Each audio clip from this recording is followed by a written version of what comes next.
Hello everyone, welcome back to Fitness Business Growth. This is going to be a short tactical episode in regards to reactivating your database. Now, if you're listening on Apple or Spotify, I would encourage you to go over to YouTube and to actually watch this episode as I'm screen sharing and I have a document up on my screen that I'm going to walk through step by step of how to reactivate your database. So first things first, why would you want to do this? Simply put, there is gold in your list. The easiest, cheapest way to generate revenue today is to contact people that have previously been interested in your business. Over 80% of leads that opt in via Facebook, via Instagram, via your website, via organic, don't come in the first 7, 14, 28 days. It does not mean that they're bad leads or the quality is bad. It does not mean that they're wasting your time. It does not mean that they're not interested. It simply might mean that it wasn't a good time. So if you're a mom or dad and you opt in at the end of term 2, right before school holidays, do you think it's a good time for them to start training? Or if we fast forward 2 weeks, Monday, today is the first day of term 3, much better time for that person to start. However, they've probably forgotten they did opt in, and that's why you want to reactivate them. It's why you want to continue to contact them with a wide range of valuable-based emails and call to actions. So if you've got a list of 1,000, 2,000, 3,000, 4,000 people, sometimes you can get a 2% response rate and get people back into your business. So you have 1,000 people, sorry, not back into your business to respond. If you have 1,000 leads and you send a really great text message with a call to action, you can get 20 responses. So 20 leads that have replied showing interest for you to contact, for you to call to get them through your front door. Now, step 1 of this entire process, it's really, really important that you have a nice, clean database. A database of people that have shown interest before or a database of your ex-members. Now, occasionally I've jumped into a CRM and there's 50 fucking tags, there's 45 different lists. Keep it simple. Separate your old leads into one list. These are people that have never walked through the front door. And every single person that's ever walked through your front door, separate them into a list of ex-members. Really simple. You contact those leads, you'd start their message slightly different. So if it's an old lead that's never been through the front door, it'd be hi, contact name. Previously, you requested information about X, Y, Z. If it's an ex-member, it'd be, hey, Sally, we miss seeing you in the studio. Now, depending on your current situation in your business, your cash flow, how desperately you might need to get members today, I think ex-members are so fucking valuable. And I think ex-members sometimes deserve a personal message. So for example, hey Lindsay, I hope you're having a lovely day. The reason for the message is Sally brought you up in studio.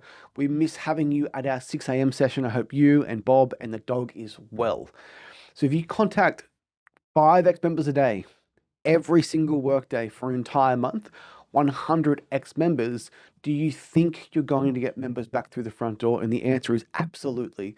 So depending on your situation, your time, the team that you have, you may actually message ex-members with a manual text message, fucking iPhone to iPhone blue message, make it so personal. It is like so unreasonable that message was automated, because obviously a personal message will get a better response rate than an automated one. Every day of the week. Now, once you've segmented your lists, in between asking them to come back into your business and pay them money, step 2 would be send value emails between the blasts. So I like doing this once a week. So just don't blast, hey, come back, come back, come back, come back, come back. In between the call to actions, you can send emails. And these are some email IDs you can send. So for example, workout tips, 3 easy moves to kickstart your week. You can share a client win, share a short member success story with a photo. Hey, this is Sally. Sally joined last month. She's lost 5 kilos. Really proud of her. Nutrition tips, 5 foods to beat the winter blues. Here are our 5 favorite smoothie recipes. One of our best lead magnets ever was 54 quick and easy recipes to spark your taste buds. You'd have behind the scenes. You could send newsletters. You could send a challenge result if you're about to text blast the upcoming challenge. So send valuable emails in between blasts. This does two things. It builds trust, but it also keeps you top of mind so that when you do text them and you do text them an offer, they know exactly who you are. If they've been reading your emails and then you text them with an offer that's an irresistible offer, the likelihood of them responding and coming in is so much higher. So send valuable based emails in between blasts. Once a week for me is pretty good. You can do more, but I think once a week is good. Now, step 3, monthly offer themes. So I'm always a huge advocate of having a reason to reach out to someone. And that's where, if you are text blasting oldies and ex-members, I like having a start date in the text messages. Hey, I'm reaching out to you now because the upcoming challenge is starting in a few days' time and we've only got a few spots left. And you can rotate the name of your offer in conjunction with the time and month of the year. One thing I'll always also say is I like emailing value, but for me, all of my call to actions, they get a better response, with a text. So email open rates can be 10, 20, 30, 40%. Text open rates are still above 95%. So if you text 1,000 leads an offer, 950 are going to open them. That's pretty cool, right? So text the CTA offers. When you actually ask them to come in, send the text. Now, these are different offer names that we've used over the years. Some of you may think these are cheesy. Use them, don't use them. Copy and paste this. I'll share a document, run it through ChatGPT and reword it for your modality, for your brand. So January, 28-day, new year, new me. February, 28-day, back to school. March, 28-day, March Makeover. April, 28-day, April Accelerator. May was a 28-day, May Madness. June was a 28-day, Winter Warrior. July was a 28-day, Winter Blitz. August was a 28-day, Autumn Accelerator. I missed one, sorry, September's missing. October was a 28-day Summer Countdown. November was a 28-day Summer Ready Sprint. And December was a 28-day Maintain, Don't Gain. So as you can see, they all line up in regards to the month of the year. So for example, high contact name, just reaching out for our 28-day new year, new me, starting on the 4th of January. So by changing the names of the offers, it's another reason for you to reach out to them. Because, hey guys, we're having a 28-day challenge. Hey guys, we're having a 28-day challenge. Hey guys, we're having a 28-day challenge. The leads will get bored and stop opening your text messages. So again, by rotating the name of the offer and tying it to the time of year for us, has got a better result in the end because people are more likely to actually believe, hey, this Winter Warrior challenge is coming up and it's June. It makes total sense. So rotate your offers monthly to keep people excited year round. Now, the texts themselves, there are 2 texts that are to send, one on a Monday and one on a Wednesday. So one on a Monday and one on a Wednesday. So day 1, Monday. So Monday, high contact name, are you still wanting to get fit? Question mark. Very similar to Dean Jackson's 9-word email. Do you still want to get fit? Yeah, I want to get fit. We have 5 spots left in our 28-day New Year, New Me challenge. Reply yes, please for more info. Reply stop to opt out. So again, hey, contact name, are you still wanting to get fit? Question mark. That's curiosity. Yeah, I do want to get fit. We've got 5 spots left in our 28-day New Year, New Me challenge. Reply yes, please for more info. Now, if it's Boxing Day and it's New Year, New Me, the challenge starts next week. Again, it makes sense to name it that. We've only got 5 spots left. I don't want to miss out on this January challenge. Now is the time to act. Now, the first message will get some responses, but you want to do it again. So day 3 on Wednesday would be adding more scarcity and urgency. Hey, contact name, just a heads up, only 2 spots left now for our 28-day New Year, New Me challenge. Reply yes, please, if you want one. Reply stop to opt out. So again, text 1, text 2 in the same week to get them back in. So for example, the last week of July, this week, we would be texting 28-day Autumn Accelerator today. And then on Thursday, it would be text 2 here. So do it at the end of the month. Now, what do you do when someone replies yes? Now, once a lead replies, there's 2 ways you can respond depending on your sales system, your team, and what you want to do. So option 1 is to reply as fast as possible. This can all be done through automation. Awesome contact name. You're going to love this. just lock in your spot here and you can send a booking link. Now, this is my booking link to book in for a FBC program, but if you have a booking link inside of your own CRM, if you have a calendar link or a one-tab link, text that there. People can book in a call, or even if that could be an in-person consultation, just like that. Now, if they don't book, of course, follow up time and time and time again until they book. Now, what we do is we have a decently sized sales team is we have like a manual follow-up where if someone replies, yes, please, they get zapped straight to a Google Sheet and our sales team will call them immediately. So they are the next lead that we will call. If they reply yes, they're zapped to a sheet. So again, reactivation text message sequence, day 1, day 3, so Monday, Wednesday. If they reply yes, please, you can either get them to book in through a link, or you can call them straight away, whatever you feel like works best for you, given your current situation. Now, this is really important. Don't fuck around with compliance stuff. People get massive fines for like spam text messaging, spam emailing, and particularly when we went into the States, it's a lot more serious. So every SMS must include an opt-out, like reply, stop to opt-out.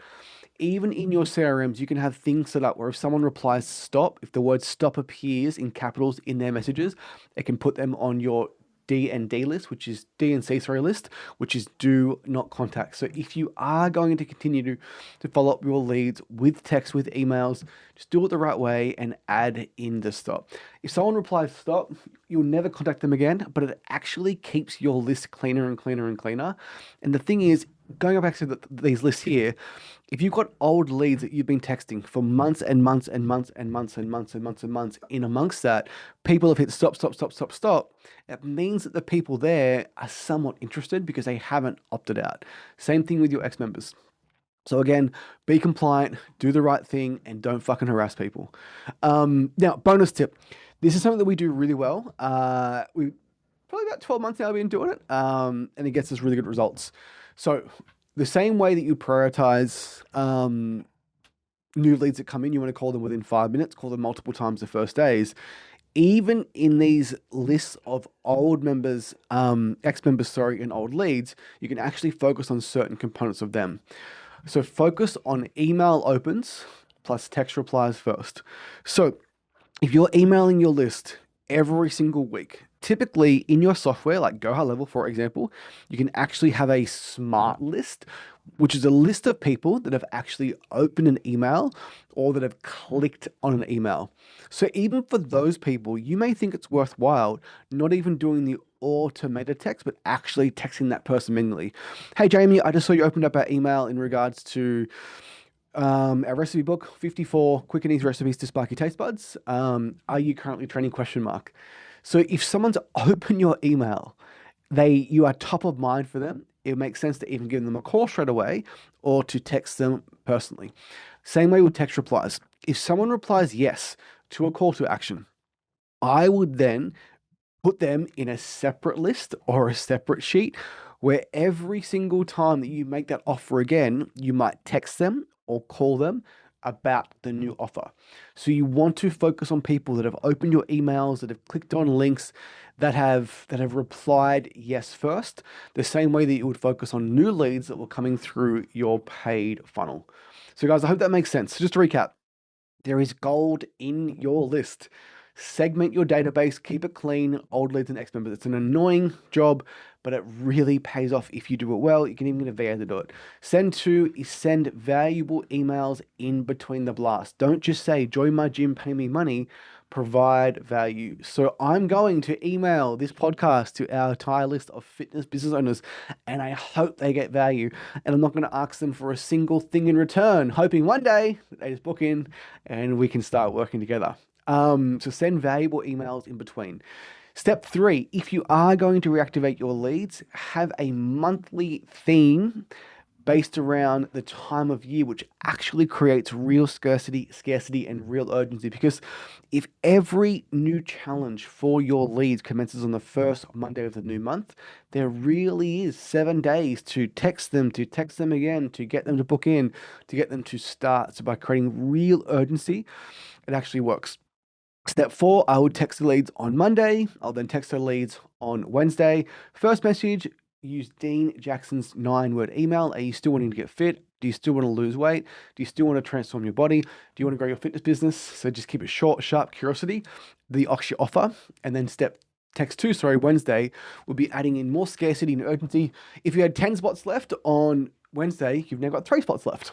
When they reply yes, either send your booking straight away, call them straight away, be compliant. Don't be a dickhead. Don't harass people. Like you will get fucking fined. Like I've seen people get fined thousands and thousands of dollars. From here, also focus on the leads that open emails, that click on links, and that reply to the text first. You can even have a third list of hot leads or warm leads or leads that have replied that you can focus on, especially if you've got a big enough team where if your GM or your membership consultant or sales staff are calling old leads and ex-members, you'd want to separate these first and then call them first. Guys, hope that makes sense. Have a lovely, lovely day.